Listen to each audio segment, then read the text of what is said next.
chegamos. Ó nós aqui de novo, né, cara? Olá, amigos, estamos aqui mais uma vez para falar do Evangelho.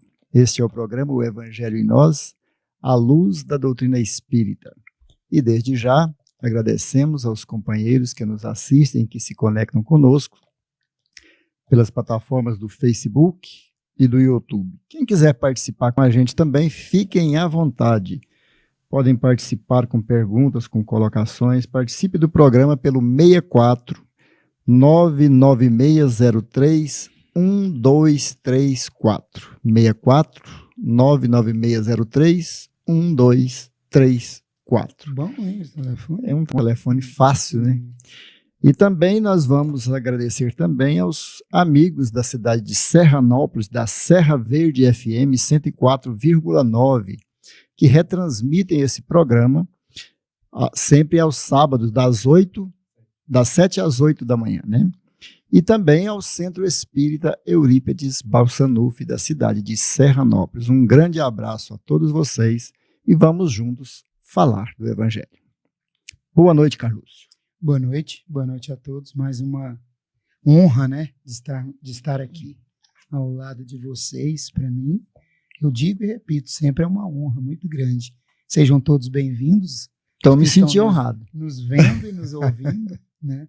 E estamos aí mais uma vez para falarmos dessa maravilha da cartilha de vida que é esse Evangelho. Boa noite, meu amigo Elmes, também, que sempre está acompanhando aqui com a gente, né? Dando o apoio, que aqui, quando a gente não sabe alguma coisa, fala com Elmes. Aí, que ele também não sabe. Boa noite para todos nós aqui, para todos aqueles que estão apostos, né, para enfrentarmos esse desafio do estudo, dessa belíssima mensagem que Jesus nos trouxe. E um grande abraço aí para o meu povo de Serranópolis, melhor cidade do planeta. Deus fez, perdeu a receita e não faz outra nunca mais igual. Então, um a abraço. cidade é boa, né? O duro é o que ela pariu. Hermes e Reginaldo.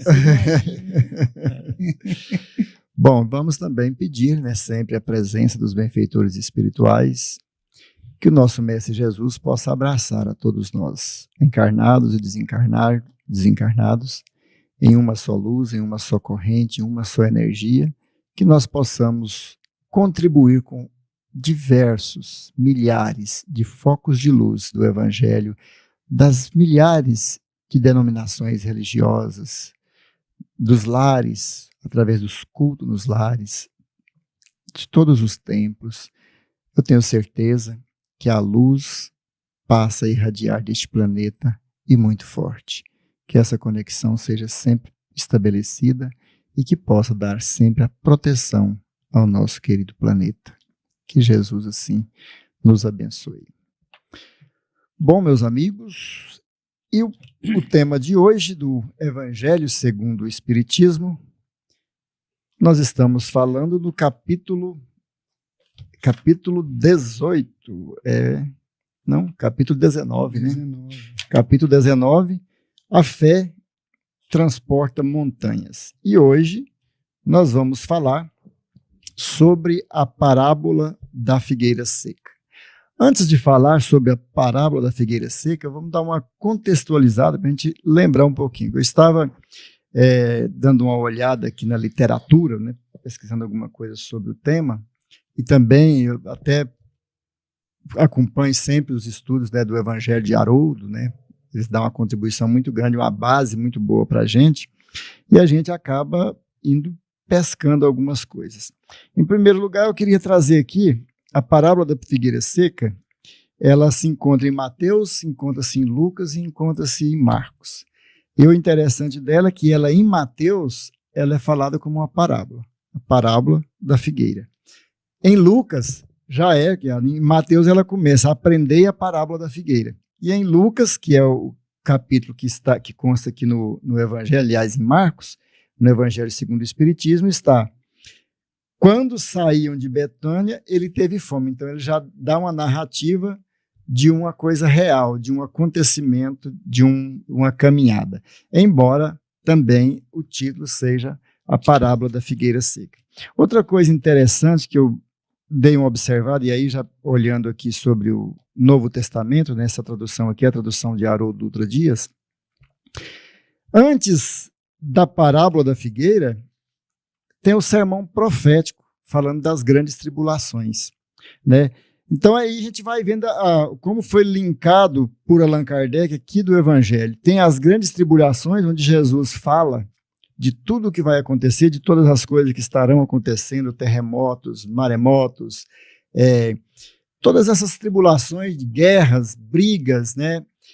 O mal se expondo. Então tudo isso está nas grandes tribulações e Jesus fala do sermão, aqui no sermão profético. E seguindo adiante, ele já trata da parábola da figueira, que aí a gente vai perceber o porquê que ela está aqui, junto com o sermão profético. E em seguida fala do tempo de vigilância. Então tudo se conecta.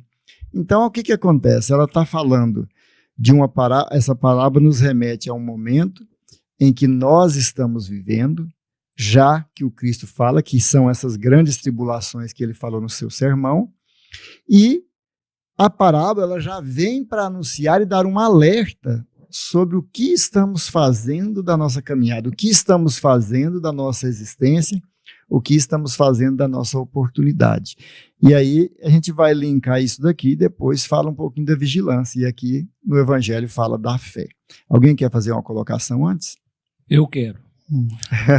Eu quero anteceder um pouquinho a parábola, lembrando da mensagem divina, da mensagem de Jesus que se instalou na Terra desde todos os tempos, né? Desde a era do homem, então a mensagem foi instalada. E ela foi, assim, colocada em porções e por povos. Ela não foi, assim, divulgada de forma para toda a população da Terra, mas foi falando. Profetas foram divulgando essa mensagem e ela foi de boca em boca, de ouvido em ouvido, foi sendo espalhada, foi sendo absorvida, até que chegou o ponto que Jesus pessoalmente esteve, né? E aí ele abriu mais a cortina, né? Desvendou um pouco o véu, porque até aquele momento existia, sim, uma certa dificuldade de interpretação, né? As pessoas achavam muitas passagens, né, ininteligíveis. Então, isso tudo perdurou por um período muito grande. A partir de Jesus, começou a clarear, começou a ter entendimento. Mas Jesus, já naquela época também, já dizia, né, nesse momento ainda não posso falar tudo, porque não entendereis. Alguns entendiam, como aqueles que estavam mais próximos dele, nós chamamos de discípulos, apóstolos, e os seguidores daquela época. Mas chegou a doutrina espírita, né, conforme ele prometera, e ela veio e esclareceu de forma bem simples, transparente, ou seja, retirou todas as viseiras para que nós, nesse momento, pudéssemos entender.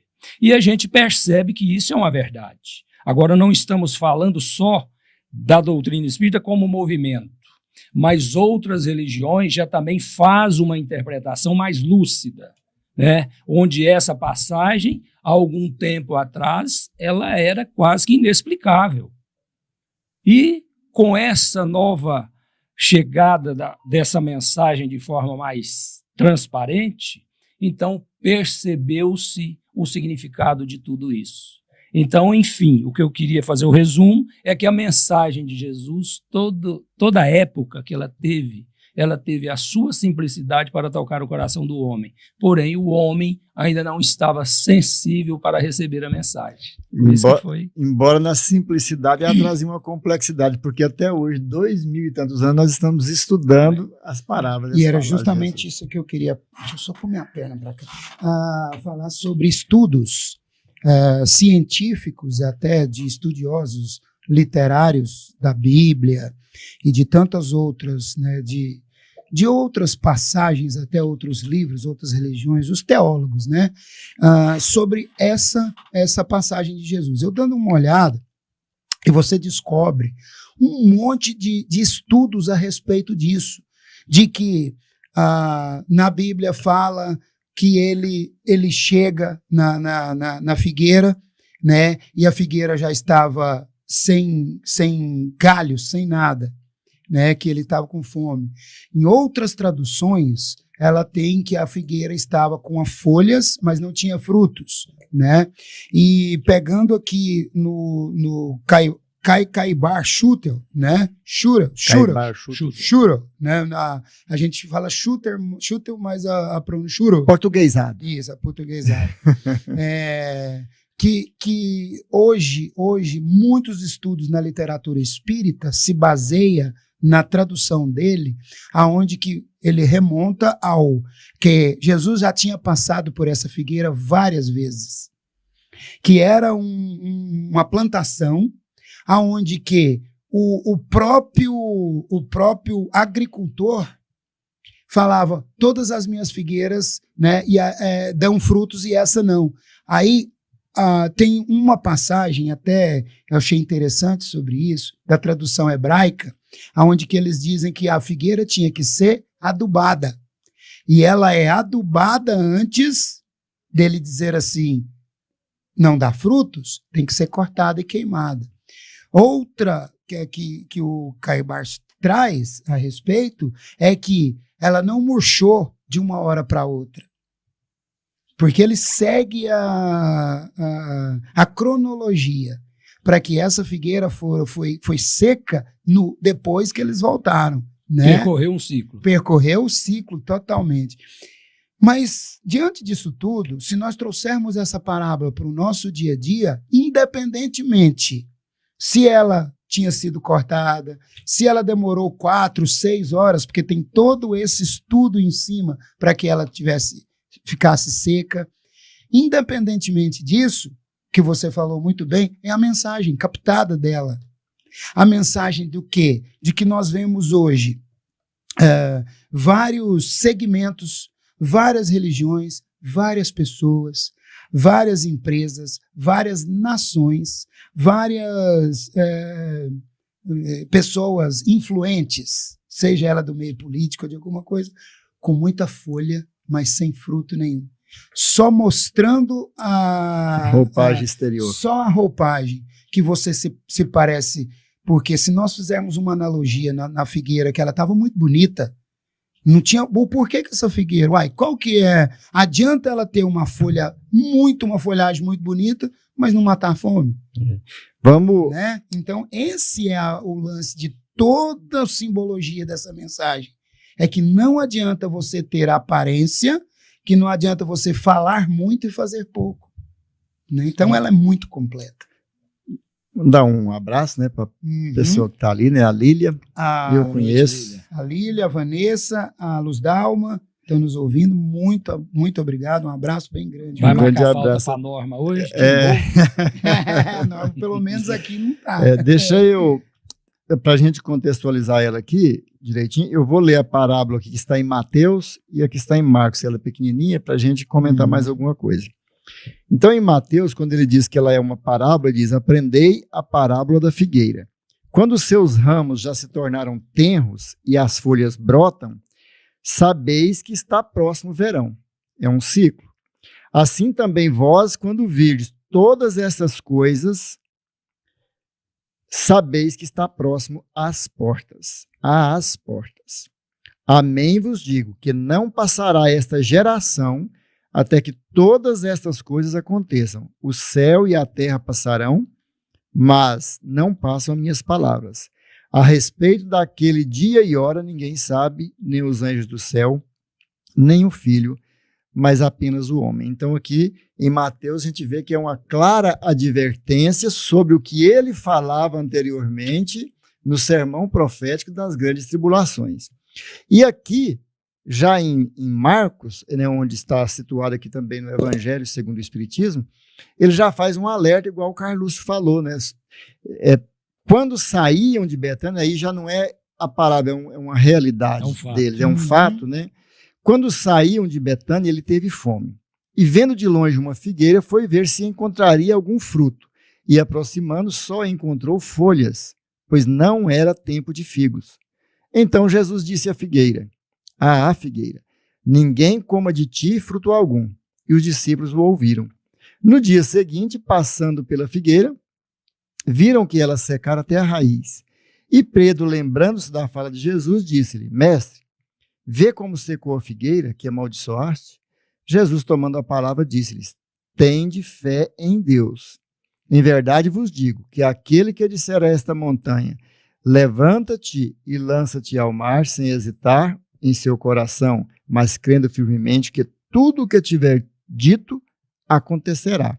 Assim verá acontecer.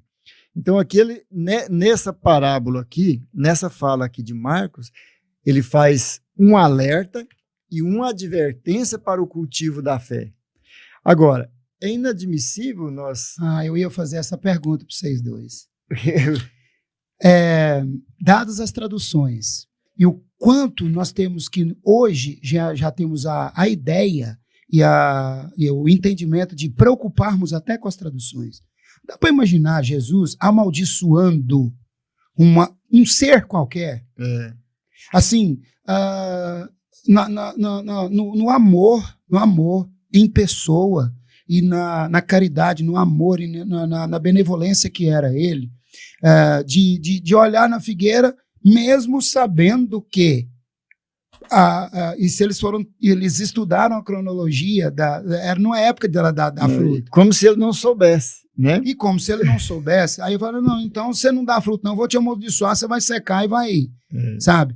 E aí a gente pode levar por outro. Aí a primeira pergunta, acho que até vocês já responderam, vocês imaginam que Jesus seria capaz disso?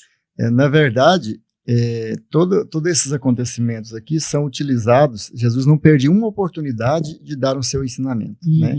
Então, não é que ele lançou uma maldição. E como você falou antes, talvez nem tinha passado no dia seguinte, porque a figueira tem esse propósito. Antes, no inverno, ela cai todas as folhas, ela fica só os galhos e depois ela enche de folhagem e depois é que vem os frutos. Ela é diferente de todas as outras árvores frutíferas. Né? Então, Jesus aproveitou desse olhar dos discípulos para a situação dela, que não determina o período, né?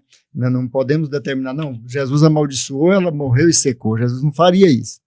Mas aí, observando o tempo e quando o comentário, Jesus se aproveita para sempre alertar e dar as palavras, essas advertências. E tem outra coisa, né? Como é uma parábola, não quer dizer que ele estava de frente a uma figueira também.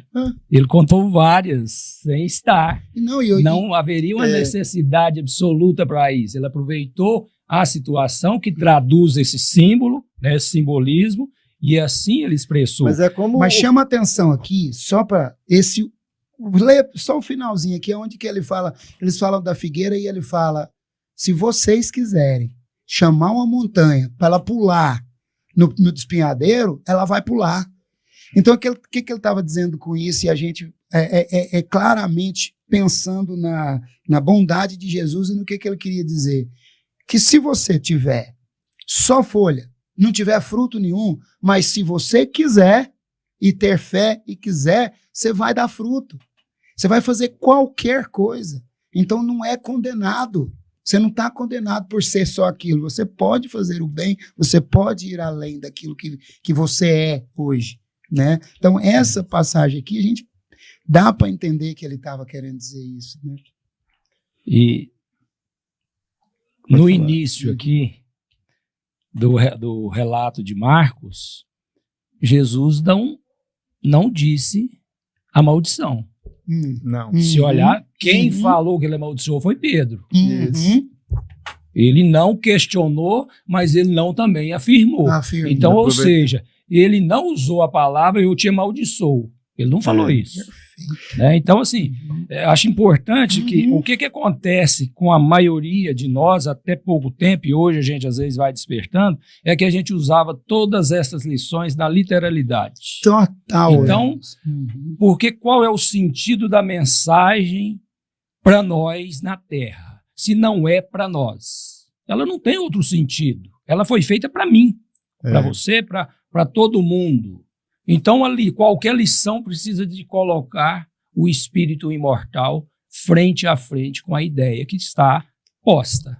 Né? E daí a necessidade da fé raciocinada que a doutrina espírita traz para a gente. Nós temos a condição de perceber, em todos os momentos, que os discípulos, falando às vezes de um mesmo tempo, eles abordam de uma forma diferente. A forma de um falar era como se ele estivesse vivenciando a história, a forma de outro falar era como se Jesus estivesse contando uma história.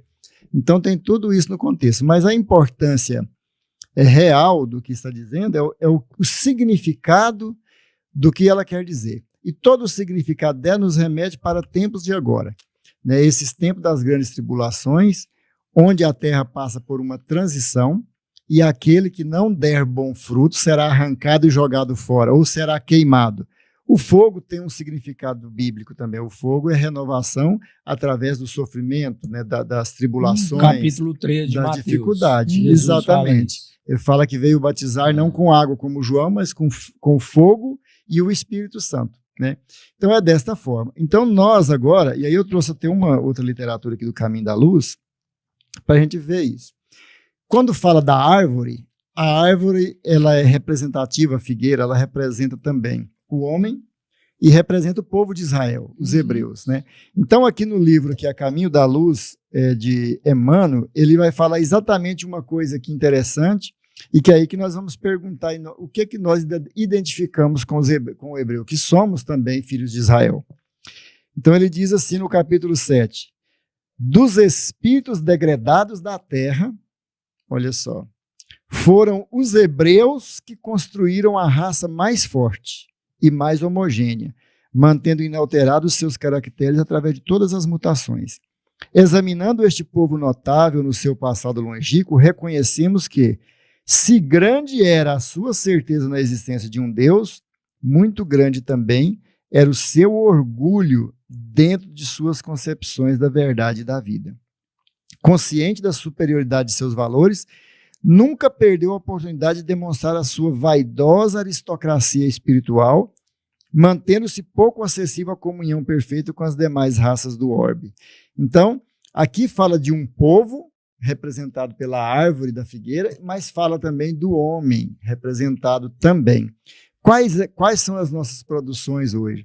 E o que nós ainda temos em comum com os hebreus, com esse povo que é narrado aqui desde o início? Que apesar de crer num Deus único, ser fiel a ele, mas o orgulho e a vaidade era grande demais. Nós vemos isso ainda.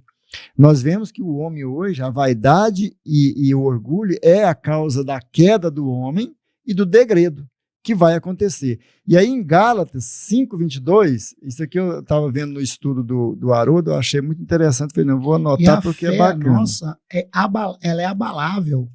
Abalável. Ela tem que ser inabalável. Inabalável. A nossa fé ainda é pouco. E só para, enquanto você está procurando aí, só para trazer mais mais um salzinho, sobre se você também ao pé da letra, se Jesus estava falando que essa figueira, e se a analogia é feita ao homem, ao ser, se ele não dá fruto, ele tem que ser arrancado, queimado e acabou. Porque uma árvore, depois você arranca ela e ela seca, ela não vai voltar, a não ser que ela brote dali das raízes, mas se arranca, não é que ela não foi cortada. E o Schutter traz muito bem isso daqui. Se fosse levar na literalidade, ela não fala que foi cortada, ela foi arrancada. Então ela foi arrancada com raiz, então ela não vai dar mais fruto nunca. Mas esse significado ele traz muito ao degredo. Todos aqueles que não conseguirem alcançar a vibração necessária para entrar no novo orbe será arrancado da terra, né? Vamos dizer assim, isso, entre aspas, e reconduzido a um planeta, né, de expiação, porque não desenvolveu moral. Porque quais são os frutos que nós temos que dar? Aqui em Gálatas fala, e é Paulo que fala, mas o fruto do Espírito é a caridade, a alegria, a paz, a longanimidade, benignidade, bondade, fé, mansidão e esperança. Contra essas coisas não há lei. Porém, os que são de Cristo crucificaram a carne com as suas paixões e venceram.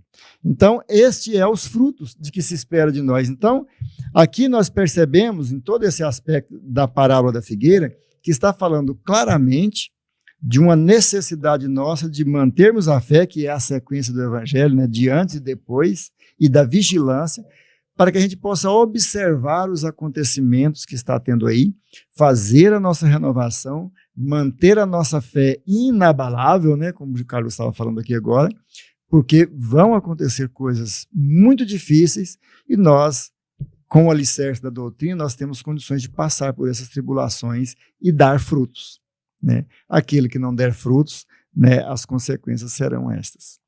Se olharmos a passagem de Mateus, que você leu há pouco, então ele vai dizer que quando nós lidarmos ou vivenciarmos essas coisas, é sinal que está próximo. Então, ou seja, nós estamos diante dessa situação, nós estamos muito próximos dessa transformação nossa, não é transformação do planeta, é a nossa. E acho interessante, eu vi um comentário, quando a gente aqui trata do povo hebreu, não estamos falando contra o que está dizendo aí, mas nós somos um único povo, né? Nós somos a raça humana. Então não tem essa divisão, né, dessa forma abrupta. Nós vivemos em países diferentes, mas somos um povo só. Se nós olharmos, voltando para a situação do Sul, do que está acontecendo, a gente fala que está acontecendo com aquele povo lá, não está acontecendo conosco. Nós só não estamos diretamente experienciando aquela situação difícil. Mas e a transformação do resto? Pois é, mas a transformação é para nós todos. Qual é a lição que nós estamos tirando de situações que acontecem ali ao meu lado? E, como você disse, todas essas tribulações nós estamos e vamos enfrentá-las. Se não passamos por uma maior, pode esperar que vamos passar, porque é uma necessidade para que nós possamos dar frutos, para que nós possamos nos depurar e, como diz o Sam, nós nos libertarmos da vaidade e do orgulho que ainda impera sobre nós. Isso é fato, né? Mas de tudo isso, nós não podemos nos abater. Por quê? Nós já começamos a despertar, nós já sabemos o que nos incomoda hoje, o que nos atrasa. Então, esses tempos chegaram e agora o que falta? Coragem. Mas eu ainda não tenho, mas você vai ter. Pode esperar que não demora. E chama atenção, só para a gente ainda fechar nisso daqui, que isso que você está falando, encerra todinho nesse versículo bíblico aqui, onde que ele fala, peraí, mas essa figueira, ela nunca mais vai dar fruto? Vamos falar assim, não? Porque falta o que em vocês? Falta fé. E ele arremata aqui no final. Volta cultivado, bar. Volta a adubar. Aduba ela, para você ver se não. Você está entendendo? Então, quer dizer, muitas das vezes, o senhor falou muito interessante aqui, às vezes, não nesse planeta. Porque muitas das vezes você não vai conseguir, você vai ter que ser arrancado mesmo. Tem muitos lugares para morar, né? Plantado, e plantado em outro. Lá você vai dar fruto. Porque... Aí depois você vai ser cultivado, depois essa semente vai voar e cair aqui, mas por enquanto aqui, nesse terreno aqui, não vai adiantar. É importante a gente lembrar nessa parábola, deixa eu só ler um pouquinho aqui do complemento de Kardec, porque vai ajudando a gente. A figueira seca simboliza as pessoas que não têm senão a aparência do bem, mas que na verdade não produzem nada de bom. Simboliza os oradores que têm mais brilho que solidez. Suas palavras têm o verniz superficial, agradam os ouvidos, mas quando são investigados, nada de bom para o coração encontra-se nelas, após terem sido ouvidas. Resta a pergunta sobre que proveito se tirou delas. Também simboliza todas as pessoas que possuem meios de serem úteis e não são. E todas as utopias dos sistemas vazios, todas as doutrinas sem base sólida, o que lhes falta na maior parte do tempo é fé verdadeira, fé fecunda, a fé que comove as fibras do coração. Falando diretamente, como diz Jesus, a fé que transporta a montanha, pois são árvores que têm folhas, mas não têm frutos. Por isso Jesus as condena à esterilidade. Chegará o dia em que secarão até a raiz, ou seja, todos os sistemas e todas as doutrinas que não tiveram produzido nenhum bem para a humanidade serão reduzidos a nada. E todos os homens voluntariamente inúteis que não utilizaram os recursos que tinham em si serão tratados como figueiras secas. Perfeito. Isso é o que o Caibar fala aqui. Aí nós vamos perceber aqui todo esse processo que nós falamos muito aqui, né, que as pessoas às vezes ainda precisam entender o contexto certinho. Nós estamos vivendo numa época onde a tecnologia já é abundante, né, muitas doenças erradicadas, meio de transporte, avião, exploração do universo. Mas, se o homem tiver toda essa inteligência e não tiver o amor, ele nada é, como diz Paulo, né? Não adianta ter toda a ciência, não adianta ter toda a fé que transporta a montanha, mas se não tiver o amor, ou seja, se não tiver a ação, a caridade, e o amor e caridade se conjugam nessa fala de Paulo, se não tiver isso, de nada vai adiantar, porque é a evolução moral que precisa caminhar junto com o intelectual. Não adianta ser só intelectual, porque aí esses serão degradados para desenvolver a moral. Para lá no mundo primitivo, desenvolver a moral. Eu falo assim, mas e a inteligência? Um homem inteligente desse, como que vai ficar no mundo primitivo? Toda a inteligência adquirida, todo o conhecimento, eles são patrimônios do espírito. É óbvio que eles estarão lá condicionados às circunstâncias, limitados ao meio, né? Porque eles vão viver num meio diferente, numa situação diferente, onde não há nada que já tem aqui. Então, a mente deles vão ter que utilizar dos recursos que lhes são próprios, desenvolvendo ali a capacidade daquele povo, ajudando a alavancar aquele povo, mas, ao mesmo tempo, tendo que desenvolver a humildade, que é o antídoto contra o orgulho, de estar numa raça tão limitada enquanto mentalmente, né, intelectualmente, ele já está com conhecimento já bem mais exacerbado. Então, esse é o segredo. Júlio César Borges está ouvindo a gente. Isso aqui é, como diz o seja bem-vindo, viu, Júlio? É o Julião? O Júlio lá do Força do Amor. O Júlio, sim. Júlio César. Um abraço, Júlio. O Reiner também tá assistindo a gente, está aqui no WhatsApp, conversando com a gente. Um abraço aí, Reiner. Só um ponto que você tocou, que eu acho que se nós trouxermos essa parábola para o dia de hoje, e ela encerra muito grande, é tecnologia. O santo adianta, e olha a analogia dessa figueira. Adianta você ter uma tecnologia muito grande, mas muito grande. A China, agora, há um mês atrás, anunciou um laser que aumenta, que ele é mais poderoso do que a luz do sol em 6 vezes. Até pouquíssimo tempo atrás, a gente não imaginaria isso. E aí você imagina isso numa escala de medicina, de muita coisa. Mas nós sabemos, e não estou aqui para acusar ninguém, mas nós sabemos que a maioria disso é usado no sentido bélico. Então, ou seja, olha as flores, as folhas aí, mas que fruto que ela vai dar? Que fruto? Nenhum. Então adianta você ter uma tecnologia muito grande, você ter um conhecimento muito grande e usar para destruir, para conquistar, para segregar o seu semelhante? Ela encerra muito grande nisso daí, a parábola. Vai ser arrancado. Né? Por quê? Porque você tem muito para se fazer muito bem e você faz o mal. Sem fruto nenhum. Como o Kardec cita aqui, né, as utopias, então elas cairão por si só, né? Tudo aquilo que for contrário à lei divina, por si só ela vai desaparecer. Não precisa do governador vir e punir isso ou aquilo. Ela vai se cedendo à verdade. A verdade vai tomando espaço, né? Como a gente cita, como você citou o caso aí da China, dentre outras situações que o mundo está envolvido com a violência. Então, o que adianta eu ter uma arma que eu destruo o povo? Eu sou esse povo.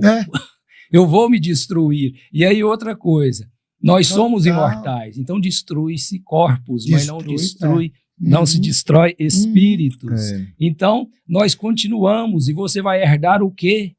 Né? Você vai herdar um mausoléu, né? Tudo destruído. Qual é o sentido disso? Então, a própria ética, né, não nos permite fazer isso. Você quer dominar, mas você vai, peraí, eu vou atingir a mim mesmo. Eu estou dominando quem? Né?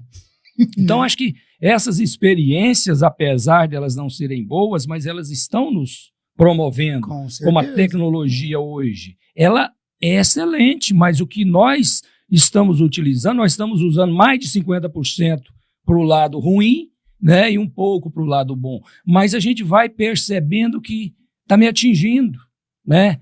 Quando a gente propaga uma notícia ruim, depois você fica assim pesaroso, mas por que eu disparei, né, mais para 5 amigos, enfim. Então essa experiência, como diz na parábola, né, quer dizer, a figueira, ela, se você olhar ela fora do tempo, no inverno, você fala assim, não existe, está morto. Quer dizer, mas aí depois ela se robustece do conhecimento e, né, cria folhas e produz. É a nossa missão, quer dizer, o nosso destino. Nós estamos já quase prontos para produzir bons frutos, porque nós já temos eles já assim, já dando flor, né? É óbvio que os vendavais têm derrubado muitas flores, mas... E se nós formos olhar, vamos supor, e pegando o gancho nisso daí, o povo que cria com uma tecnologia, que cria algo que pode ser usado para o bem e usa para o mal, você disse muito bem, ele vai destruir quem? Ele vai destruir a ele mesmo. Por quê? Porque não vai perdurar. A princípio pode até ser que sim, que a gente ache, nossa, mas aquilo é um absurdo, aquilo é outro absurdo. Quantos, e sem querer fazer apologia a nada, mas quantas coisas a Segunda Grande Guerra trouxe? Raio-X, tá? E foi criado lá. Quantas coisas hoje, quando é usado, qual de nós pensaríamos numa medicina sem um raio-X, sem uma ressonância magnética? Então, quer dizer, esses aparelhos, querendo ou não, o homem, num futuro, e eu acredito que muito mais próximo que a gente imagina, nós vamos começar com essa consciência e com essas figueiras que vão ser arrancadas e outras que vão dar frutos bons. Essas invenções que são para destruir vão ser para construir. É importante a gente lembrar que... Só mandar um abraço para a Dimaíra e o Vanderlei, que estão ouvindo a gente. Opa, um abração aí, Dimaíra, nosso companheiro de estudo, companheiro de espiritismo, né? Um grande abraço. Abraço para vocês. Agora, o importante também é a gente observar por que eles foram para a figueira. Por que eles se dirigiram até a figueira? Para se alimentar, né? Porque queriam se alimentar. Então, ele fala do fruto. E o que é o fruto, segundo Paulo aqui em Gálatas? É o amor, é a caridade, é a bondade. É esse desenvolvimento moral que nós estamos fadados a ele através da evolução. Nós vimos construindo isso a longa data, né? É momento de frutificar. E embora as pessoas, o ser humano, a humanidade ainda se distancia dessa que é a sua finalidade. Nesse item aqui, o item 10, ele vai falar dos médiuns. Né? Só uma partezinha, quando você fala que eles procuraram a figueira porque estava com fome, e aí traduz muito bem, né, o quanto nós não estamos com fome espiritual. Né? Porque quando nós estamos desnutridos, né, assim, por falta dessa espiritualidade, e a grande maioria de nós não sabemos o porquê que nós estamos, né, com aquela tristeza, a depressão, né, aquele sentimento de negatividade, de derrotismo, é a falta de Deus, ou seja, nós estamos buscando, só que não encontramos a árvore certa ainda. Agora... Geralmente a árvore que nós estamos procurando é longe dele. Lá de fora, né? E é importante também que a gente se veja, a gente se alimente desses frutos, mas a gente se veja também como árvores para ser geradores desse fruto, né? Como disse Jesus. Pais é o ponto, né? Os pais. Nesse aspecto aqui, ele ainda fala sobre os médiuns, né? Os médiuns são os intérpretes dos espíritos, suprem os órgãos materiais que lhes faltam, transmitindo-nos as instruções deles. Por isso, são dotados de faculdades específicas para essa finalidade. Nesses tempos de renovação social, os médiuns têm uma missão particular. São árvores que devem dar alimento espiritual a seus irmãos. Por isso estão sendo multiplicados, para que o alimento seja abundante e para que seja encontrado em toda parte, em todos os países, em todas as classes da sociedade, entre os ricos, entre os pobres, entre os grandes e os pequenos. a fim de que não haja deserdados, e para provar aos homens que todos serão chamados, né? Todos serão chamados. Então, Jesus, Deus, não faz distinção de ninguém. E a mediunidade já está sendo falada pelos Espíritos, ela está sendo jorrada nesse tempo agora, que é o tempo em que Jesus falava lá atrás no seu Evangelho, lá quando ele falou o sermão profético. No final dos tempos, os seus filhos profetizarão e seus velhos terão visões, né? Os seus velhos terão visões e os seus filhos terão sonhos, e todos profetizarão. É essa mediunidade que vai ser abundante para que não falte alimento, porque é um momento crucial para a humanidade. O alimento está abundante. Olha o alimento. Isso aqui hoje é um alimento. Nós estamos aqui nos alimentando e estamos também levando o alimento para outros. Quantos vão querer se alimentar? Quantos estão se dirigindo? Quantos estão com fome? A gente percebe que tem muito poucos com fome. Então, é um alimento isso aqui. E como aqui a Rádio Sintonia no Bem, como esse programa, o programa dos meninos aqui da segunda, da quarta, as palestras, todos os trabalhos da FEEGO, com o Elahá, com o Haroldo, com o Divaldo, tudo isso daí está multiplicado, é alimento, são árvores dando frutos para todo lado, colocando à disposição.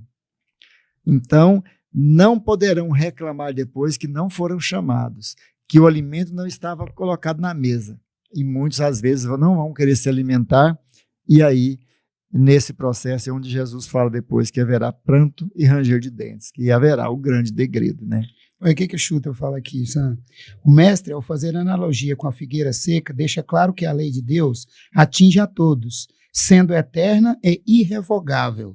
Tanto tem ação sobre as árvores, os animais, como sobre as criaturas humanas. Essa lei que rege na figueira a produção dos frutos é a mesma que rege nos homens a produção das boas obras. Exatamente. Mas reconhece-se a árvore pelo fruto. Pelo fruto. Mas o que eu falo, que eu digo e repito sempre, que eu sou um suspeito da doutrina espírita, que eu sou tão apaixonado, porque eu até sou suspeito até em falar. Mas olha a luz. E olha, não estou querendo desmerecer nada, e nem ninguém. Não estamos aqui para isso, acho que nem precisava de falar isso. Mas olha o quanto fruto, o quanto a fome, se podemos dizer assim, nós estamos matando em nós, né? Com esses conhecimentos, com essa abertura. Porque até então é colocada muita pé da letra no que a gente escutou, no que a gente leu. Ó, a árvore que não der fruto vai arrancar e jogar fora. Você, meu Deus, eu vou ser arrancado e jogar fora, não vou ter outra chance mais nunca. E ele ainda diz assim, não, aduba, para você ver se você não floresce, se você não dá fruto bonito. Aduba isso daí, coloca uma terra boa, né? Então, quer dizer, nunca é aquilo que foi colocado pra gente, que acabou, não dá mais. Você nunca mais terá a oportunidade, vai sofrer o fogo eterno. Não, ele vem dizer assim, vem te desanuviar, né? Essa ideia de calma. Se você adubar, você vai dar fruto. Você vai absorver também, vai absorver desse fruto. Deus sempre é oportunidade, né? Nós, quando fala dos médiuns, me lembrei da questão do livro dos médiuns, questão 159, né, onde pergunta quem são os médiuns. São todos aqueles, né, que num grau qualquer tenha essa percepção, seja intuitiva, enfim, não importa. Então, quando traz, e Kardec é que deu esse nome de médiuns, né? Antes não era conhecido, mas são os intérpretes. E todos nós somos intérpretes da lei divina. Todos nós somos médiuns. Todos nós, isso precisa ser ampliado. Nós temos que tirar da caixinha e compreender que para ser intérprete, eu preciso de levar para frente. Então, ou seja, nós precisamos de amar uns aos outros, levar tudo aquilo que é bom em favor do outro. Aquele que hoje nada conhece, de repente, com apenas um aperto de mão, a presença de uma pessoa, ele vai falar, eu ia fazer isso, não vou fazer mais. Porque eu percebi que há alguém que pensa de forma bondosa, e eu achei que isso tem validade. Então, é espalhar a notícia com você mesmo, através de você. É lógico que tudo isso que o Sam citou é fantástico, né? Isso globalizou, mas e o dia a dia, boca a boca, pessoa a pessoa, quantos que não têm oportunidade de estar hoje nos assistindo, estudando conosco? Quantos? Uma grande maioria, né? Então alguém vai fazer isso. Então esse alguém é um médium levando a mensagem divina de forma simples, sem imposição. Importante, como você falou assim, acaba que vem as ideias. Todos somos médios, né? Na verdade, todos somos. E a ciência está provando que mas assim, também num outro contexto, a mediunidade, o que é médio? Né? Médio é intermediário. Só que nós levamos a mediunidade, o intermediário, de espírito desencarnado para espírito encarnado. Então, esse é o médio ostensivo. Isso. Mas nós somos médios. Nós levamos a mensagem, nós somos intermediários de espíritos encarnados para espíritos encarnados. Nós falamos de um para o outro, de outro para o outro. Nós temos as condições de levar uma mensagem para o outro. Nós somos esse intermediário dos espíritos também. Porque todo esse trabalho aqui é um trabalho elaborado pelos espíritos. Aqui nós chegaremos aqui, na instrução dos espíritos, né? A fé, mãe da esperança e da caridade. Fé divina e fé humana. Para encerrar o capítulo na próxima quinta. Então, o que acontece? Somos todos médios, somos todos intermediários. Agora nós precisamos entender que o tempo, ele cada vez mais vai se esvaindo. Às vezes eu penso assim, eu vou desencarnar e o mundo não acabou. E não vai acabar. Mas não mas não é neste conceito, nós, né? neste contexto. Quando você desencarnar, é o seu juízo, é o seu momento. É o que Jesus falou, ninguém sabe o dia nem a hora. Virá como um ladrão. O Filho do Homem virá como um ladrão. E as pessoas estão esperando um dia determinado, desde que ele falou isso há 2024 anos no calendário cristão, né? Estão esperando até agora o dia que Jesus voltar. Só que ele já está no meio de nós, ele sempre esteve. Mas o que virá como um ladrão é o seu momento. Você não sabe, eu posso sair daqui e não chegar em casa. Eu terei o meu juízo. Ou ir para lá como assombração. Então nós precisamos de entender essas situações. Falar para ele olhar no pé dele, a hora que ele chegar lá, se ele não tiver pé, você não está flutuando. Então nós temos que nos preparar. Nós temos que nos preparar em todos os momentos para que, quando chegar essa hora, a hora final, e no nosso despertar, nós possamos ter um pouquinho de lucidez. Possamos ter um pouquinho de lucidez, porque senão, meu amigo, haverá pranto e ranger de dentes. E o interessante é a ciência, que eu mais gosto de trazer pelo o lado científico, para a gente desmistificar um pouco, sair do misticismo. Esse sexto sentido, qual é a mediunidade, sendo provado dia a dia que todos nós temos. Esse sexto sentido tão falado, ele já está muito em evidência. Não, mas o que eu quero dizer é que ele está palpável. Ele não está mais com uma suposição ou com um aviso. Hoje não. Hoje ele é totalmente provado. Isso é que é mais interessante. Por A mais B. Né? A espiritualidade tem trazido tantas informações e tem falado que os espíritos que estão encarnando, eu estava vendo até na palestra do Divaldo, né, os tipos de espíritos que estão encarnando. E um desses tipos de espíritos que estão encarnando são espíritos com capacidades mediúnicas, muitos. E aí ele falou assim, como poderá haver dúvidas depois se os espíritos serão os próprios filhos daqueles que duvidam da ciência, os homens da ciência. Dentro de casa terá ali um médium, né? Então aí vai ser impossível negar o mundo espiritual, que alguns céticos ainda negam. Um abraço para Sandra Junqueira, Sandra Moraes, está nos ouvindo também. Hoje nós batemos recorde. Quem mais está falando? Luz Dalma? Luz Dalma, a Lília, a Sandra, o Júlio César, Vanderlei, a Dimair, o Reiner também, está com a gente. O Júlio. Isso. Um abraço, né? É importante a gente ter amigos com a gente também, falando de evangelho, né? Que todos possam também participar. Quiserem participar, o espaço é aberto para participação. E o tempo acabou e o Cláudio vai danar. Exatamente. Então vamos fazer nossas considerações finais, né? Porque o Cláudio, ele desapareceu. Se ele não vier cá para desligar, você vai falar tchau, nós vamos ficar um pro outro aqui. Nós vai levantando devagarzinho. Exatamente. Vamos chamar o Cláudio.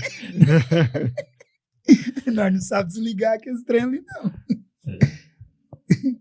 Bom, então vamos passar aqui. Vou ter que até aguardar o Cláudio aqui. Deixa eu só fazer uma leitura do restante da parábola aqui, né? Vamos continuando aqui, então. Gostei ele diz assim também, né? Para esses, né, que são chamados. Mas eles se desviaram do seu objetivo providencial, a preciosa faculdade que lhes foi concedida. Se utilizaram para fins fúteis ou nocivos. Se colocaram a serviço dos interesses mundanos, em lugar de frutos salutares, produzem maus frutos, e se recusam a torná-la proveitosa para os outros. E se não tiram proveito dela para si mesmo, aprimorando-se, então eles são como a figueira seca. Deus lhes tirará o dom que se tornou inútil em suas mãos, a semente que não sabem fazer frutificar e que os tornará presas de maus espíritos. E aí a gente lembra do livro Instantes da Vida, do irmão X, né? Humberto Campos. Alberto, ele falando, pedindo Deus para dar oportunidade para ele encarnar, né? Tinha toda a consciência de todos os males que fez na Terra, de o quanto nocivo ele foi, e aí ele escreveu uma carta pedindo a oportunidade para reencarnar. E pedia para que pudesse vir aleijado, sem um braço, sem uma perna, que pudesse vir sem família. Ele foi pedindo de todas as formas, mas pelo amor de Deus, permita que eu reencarne novamente para que eu possa me redimir.